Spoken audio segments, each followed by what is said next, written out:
Good morning, good afternoon, good evening, you lovely people, whichever one it is for you. Welcome back to Lilywhite Lane. I hope that you're all having a really good Sunday and weekend, wherever you are in the world, and whatever you are planning to get up to.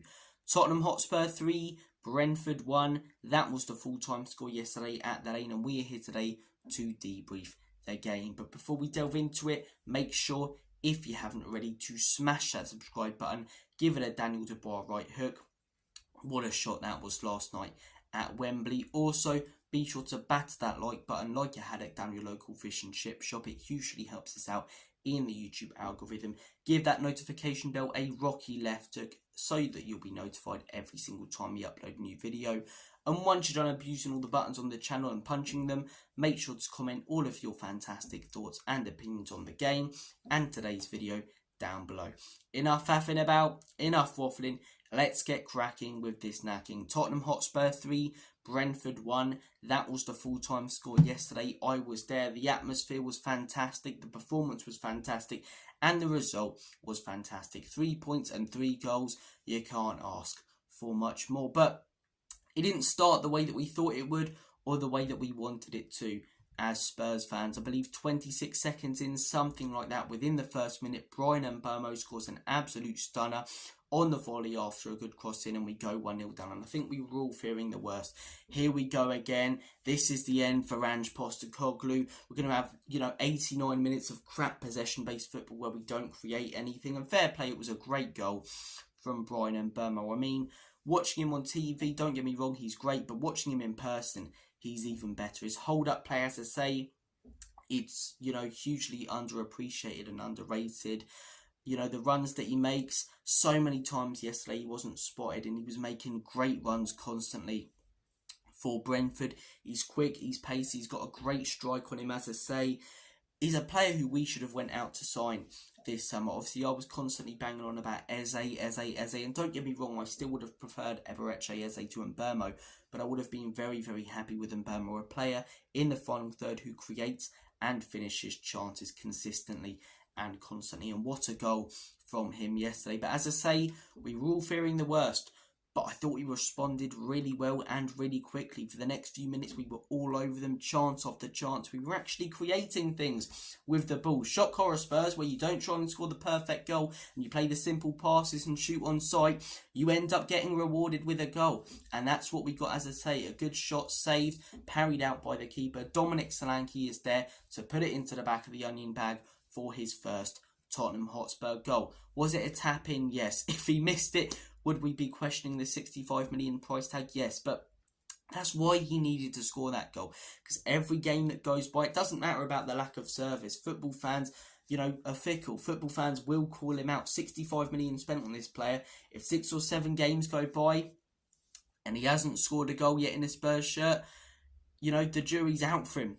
The jury's out for him. Everyone's out for Solanke. Everyone's questioning every single touch of the ball that he makes. Every chance that he misses, even if it's a half chance, He needed that goal to keep the pressure off his back, to kickstart his season at Tottenham Hotspur and kickstart his career, really, at this football club. And look, yes, it's a tap-in, but he's got to be in the right place at the right time, and he was. And fair play to him. I think his hold-up play so far at Spurs has been really good. He hasn't really had the service. Finally, he got some yesterday, and finally, he gets a goal. Create chances for this guy, he'll put them in the back of the net. So 1-1, and I thought the football, in all honesty, from the minute we conceded up until we scored the second goal, really, was champagne football. It really was. Yes, I'm not going to get overly excited. We've got one win against a top 10 side, as I say, since December last year.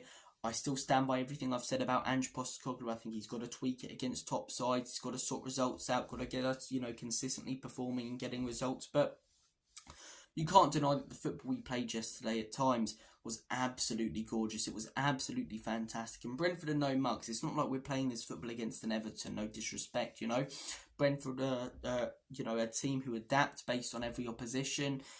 Thomas Frank's a very good manager. He constantly tweaks his system. They played a back 5 yesterday. So, in theory, they'd be hard to break down with the way that we play. But we were creating good chance after good chance. The football was flowing. And we got a reward again. Brennan Johnson missed a big chance a couple of minutes earlier, narrowly past the post. He doesn't miss another one, as I say. You know, when he first put it in, I thought he was crossing the ball, but it was a great strike, to be fair. Real composure from him. He slots it into the back of the net and it's 2-1 Spurs. I hope that he shushed the Brentford fans. I couldn't really see. If he's shushing the Spurs fans, that reminds me of Harry Maguire. You know, don't generalise because a few idiots have abused you. A majority of the Spurs fans in that stadium yesterday were completely behind him. The amount of times I heard Brennan Johnson being sung and there's only one Brennan Johnson and Brennan Johnson, you know, the fans were really behind him yesterday. They really, really were. And obviously that's because they saw the clip of him clapping the fans and then quickly turning away against Coventry. But 2 goals in 2 games for Johnson. Fair play to him. But I stand by what I've always said. I will believe that this guy is good enough for this level when he starts producing against the top sides. And he hasn't at all at Tottenham so far. He really hasn't. He had that one game against Villa where we won 4-0, but everyone on the pitch played well in that one. Don't get me wrong, good performance, and he steps up against the bottom half of the table sides, and he still needs to. A lot of players in this team and others don't, but where was he last weekend against Arsenal? Will he be there next weekend against Man United and against Brighton? And I think the perfect way of showing the player that Brennan Johnson is, he scores a great goal like that, but he misses 2 big chances in the second half. But look, 2-1, I thought up until the 40th minute, we were in complete control. Last 5 minutes, Brentford had some good chances, as I say. They started to gain a little bit of control in the game, and half-time came at a good time for us, in all honesty. We come out in the second half, in control again, playing good football, as I say. But then Brentford really started to turn it on. I'd say they had a 15-20 minute spell where they looked like scoring, and Vicario made some great saves. He really did, from a header where he had to stretch the whole way across his box, you know. I believe in Burmo had a good shot as well. So Vicario really stepped up. He really stepped up. He's still got to sort out set pieces though, flapping at them constantly. And could have he got himself sent off yesterday with the handling outside the box by the letter of the law? He could have, but I think using common sense, which I think should be used in football now. If you're saying that we should use common sense for the Declan Rice thing, he's not, you know, using his hands to stop a big chance or anything. It's narrowly outside the box. I think a red would have been very, very harsh yesterday for Vicario, but he made some great saves. Spurs get their way back into the game, create some more chances. Kulusevski has a good chance saved, you know. Kulusevski, another player, when you watch him in person, you appreciate his hold-up play and his strength in the game and on the pitch even more. And we get our third goal. James Maddison, I'll get onto his performance in a second. Beautiful ball through the middle by Romero. Heung-min Son with a fantastic pass to James Maddison. James Maddison dinks the keeper like he's not even there. Takes his top off. A fantastic moment. And yeah, a really fantastic performance. I'd say one of our best this year. Apart from the Villa game, we haven't had many good performances this year, so it's not saying a lot. But Brentford are no mugs, and we completely outclassed them, outplayed them. Thought there were so many good performances on the pitch yesterday. The first one I'll start off with is James Maddison. Completely bossed the midfield yesterday. My man of the match. Complete control, as I say. And that one moment where we beat about 3 or 4 players to play Heung-min Son in, that was absolutely fantastic. It really was. It was a shame Son didn't do more with the ball in that position, but yeah, he looked absolutely mustard yesterday. Maddison got his goal. He completely deserved it. Constantly looking for a switch of play. And look, so far this season, apart from the Arsenal game, and again, goes missing against the top side. Hopefully against Man United, Brighton, these sort of teams, he steps up, even West Ham. But, you know, Newcastle, I thought he played well. Although we lost the game, I thought he played well. Leicester, I thought he was man of the match. Everton got an assist, played well, created many chances. And yesterday gets his goal, as I say, and plays very well. So James Maddison, I was glad for him, the performance that he put in. Want to see it more consistently, obviously. But yeah, definitely, as I say, the best player on the pitch, in my opinion, yesterday. Rodrigo Bentancur, I was surprised that Ange took him off as early as he did, to be honest. I thought Bentancur looked really good. He was constantly getting stuck in. He had that one moment, as I say, where he quickly turned defence into attack for us. And yeah, he done really, really well in switching the play, changing the play around at times. So Rodrigo Bentancur, I really like him. Obviously, he could get that ban this week. You know, it is his own stupidity. But in my opinion, look, everyone has their own opinions on it. What he said was completely wrong, in my opinion. But if Heung-min Son wants to move past it, and he wants to move past it, and it's only between those 2 players, I don't really see why we shouldn't allow him to continue playing. Oh, he needs a punishment. What, leaving him out of football for for this many months where he's had, crucial injuries. I get what he said was stupid, but isn't punishment enough? Everyone on the internet going after him, rightly so. So, look, you guys make your own minds up about that one. Obviously, there's no justification for what he said, but I think if the two players want to move past it and someone's the one who mainly took offence, then I think we should move past it. But he looked fantastic yesterday. He really did look fantastic. Mickey van der Ven, you appreciate him on telly, again, like so many other players. Anyone who goes to a game will know. You just end up studying and looking at 2 or 3 players for a majority of the game. And Mickey was one of them yesterday, and his positioning, compared to Romero at times, was just so good. Always aware. Always there, as I say, when Brentford are trying to counter-attack. The amount of times, our high line looked like it was going to get broken, but Mickey van der Ven made the perfect run, the perfect interception, the perfect tackle, and what he does so well as well. A lot of players in the Premier League, not just the Premier, a lot of good defenders will win the ball brilliantly and then smash it long, or win the ball brilliantly and play it back to keeper. Every time he wins it, he's looking to create a chance. He's looking to play a pass that gets us on the attack. He's looking to move it forward. I love that from Mickey van der Ven, and he was so good yesterday. He really, really was so good. Johnson got his goal.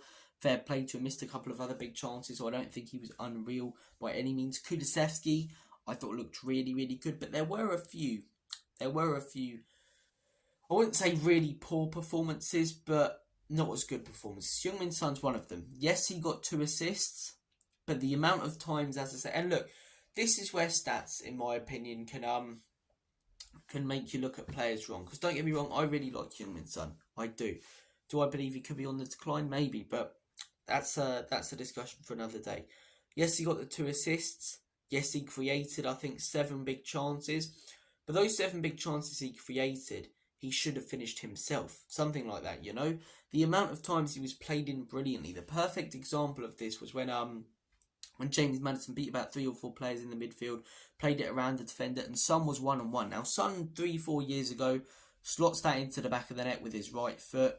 But instead, he slows it down, he stops the ball, and then he looks for a pass for Kulusevski. Now, has he created a good chance there? Yes. Yes, he technically has.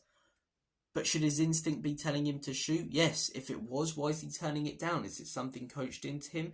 Something just doesn't look right with him. And as I say, you can look at stats and you can look at chances created, but a majority of the chances he created yesterday, he shouldn't have passed the ball. He should have took it on himself. No reason to pass it there. He's 1-on-1 with a keeper. Slot it away or have an effort. What's the worst that happens, man? You're Heung-min Son. It's not like another player where if you missed a chance, everyone's on top of you, The other moment, as I say, in the first half as well, where he's played in and he tries to take it round the keeper. Why? Why are you doing that? Just set yourself with your right foot. Obviously, I'm making it sound a lot easier than it should be, but this is the top level, as I say, and I've seen Heung-min Son do this so many times before, so I know he's capable. Just try and slot it away with your right foot, man. Have a shot, but he's tried to take it round the keeper, then stops the ball, then lays it off again. He's been doing it a lot. He's so reluctant to shoot, and the pass for Maddison's fantastic. It really is, and obviously it leads to a goal. Same as the Brennan Johnson pass, That one I don't blame him so much for because that's a fantastic pass and bit of play. But the James Maddison one, Son 3 or 4 years ago takes it on himself there and scores. And if James Maddison would have missed there, as I say, thankfully he didn't because he was fantastic, we would have all been criticising Son because yes, he's created another good chance there and that one's led to a goal. But he created about 4 or 5 good chances yesterday. I know I said 7, but it was something like that. A lot of good chances were created by Son yesterday. But he should have took it on himself. And if he did, there's a good chance we score. We could have won that game 5 or 6-1 with the way that we played, and Son could have scored a few. So, look, I'm not going to go mad at him. He got 2 assists, fair play to him. But, yeah, just the amount of good positions he was getting himself in, good runs, and then just the end product, the final pass. I don't know why he's even playing the pass, When you played 1-on-1 with a keeper, or you've got the beating of your centre-backs with pace when you're on the wing, shoot. Have a proper goal, man. I don't know if it's being trained out of him because it's hard to believe a player like Son would have lost that instinct despite him getting a little bit older. I know he uses, his pace more sparingly now, but yeah, I don't know what was really going on with him yesterday. I don't. Apart from Sonny though, who didn't even have a terrible performance. He had an okay performance. I think everyone else was pretty solid. Romero looked pretty solid. Not the best defending at times. Vicario, little bit suspect from from Flappy Bird when he's jumping at the ball. Nearly, got himself sent off for something stupid. In my opinion, again, it shouldn't have been a red card. I think common sense over letter of the law should be something in football. Doesn't seem to be at the minute, so it's good to actually see it yesterday. Porro and Udogie were alright. Vicario as well. I forgot he nearly cost us a goal.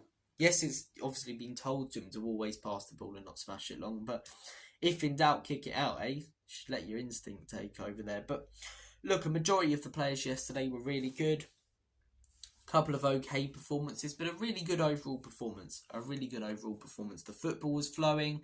Ange Postecoglou, fair play. He got it right yesterday. It's a result that was needed by the club after the Arsenal loss, the Coventry performance. I was chatting to a fan outside the stadium who said, he's been going at Spurs for years. It's one of the worst performances he's seen. Yes, we've got the win, but we needed a win. But not only 3 points in the table, we needed a performance. And we got both yesterday, and that's huge. You've got to play what's in front of you. Brentford are a decent side, and it was a really good result. And me going with my dad, as I say, it was a fantastic day. It really was. But I want to see us produce consistently now. Now kick on from that and get something at Man United. And then beat or get something at the Amex. And then not get something because we're at home. Beat West Ham, Kick on and get those results against the better sides, which we haven't been able to do so far. But look, we'll wait and see what happens. I struggle to see us getting a result in those games because when you're looking at history and in the past, as I say, since last December, the top teams have figured us out. But hopefully we do. Hopefully yesterday was a real kickstart to our season. It was great to be there. The atmosphere, considering it was, a game after the Arsenal loss and, the performance against Coventry. I nearly said the loss against Coventry. It felt like a loss. The atmosphere was rocking. It's a really good chance for Brennan Johnson. The trumpet, obviously, before the game is great. And yeah, to be there, it was fantastic.